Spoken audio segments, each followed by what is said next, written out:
মারছে এরকম ভাবে মারছে যে তাদের হাত মানে পোশাকে একটাও বোতাম নাই। তারপর হচ্ছে এখান থেকে এখান পর্যন্ত ব্লেড দিয়ে কেটে ফেলছে। একটা এরকম লম্বা একটা কাঠের একটা লাঠি দিয়ে মারছে, এটা রডের চেয়েও শক্ত। এই যে এইটা দিয়ে আমার বন্ধুকে আঘাত করতে গেছে। তারপরে আমি দুজনকে এরকম থামাই দিছি। এই আমাদের আজকে একটা এক্সাম ছিল, সেই এক্সাম শেষ করে পরীক্ষা দিয়ে সারাদিন পরীক্ষা দিয়ে আসার পরে ও মেজাজ এমনিতেই খিটখিটে। তারপরে ও জাস্ট একটু বলছে যে আমরা তো হচ্ছে ঢাকা মেডিকেলের মোড়ে এই ওষুধটা পাইলাম না, এটা একটু চেঞ্জ করে দেয়। উনি এই জাস্ট এই কথার প্রেক্ষিতে এই যে এইটা দিয়ে আমার বন্ধুকে আঘাত করতে গেছে। তারপরে আমি দুজনকে এরকম থামাই দিছি।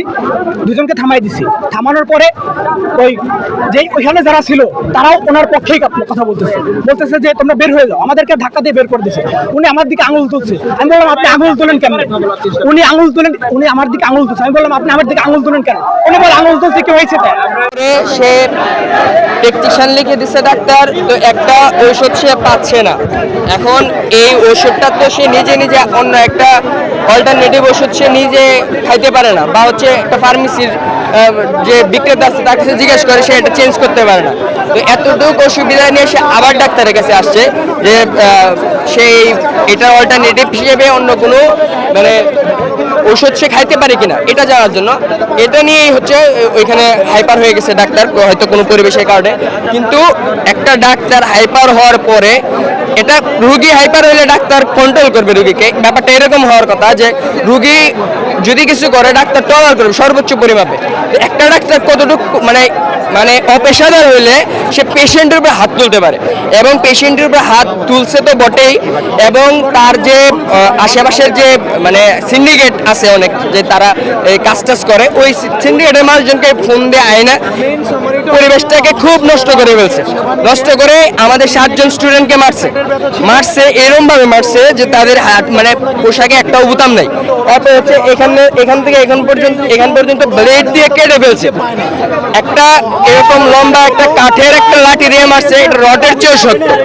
মানে একটা ডাক্তার সেন্টিমেন্ট কেমন হইলে সে অপেশাদারের মতো একটা রুগী, যার কাছে রুগীরা আসে মানে সুস্থ হওয়ার জন্য, চিকিৎসা নেওয়ার জন্য, সে তাকে এইভাবে আহত করছে। এবং পাশাপাশি অন্য সবাইকে ডাকার পাশাপাশি শেষ পর্যন্ত মেডিকেল কলেজের মানে স্টুডেন্টদেরকে ডাকছে, মিসআন্ডারস্ট্যান্ডিং করায় এখানে পুরো মানে পরিবেশটাকে খারাপ করাইছে।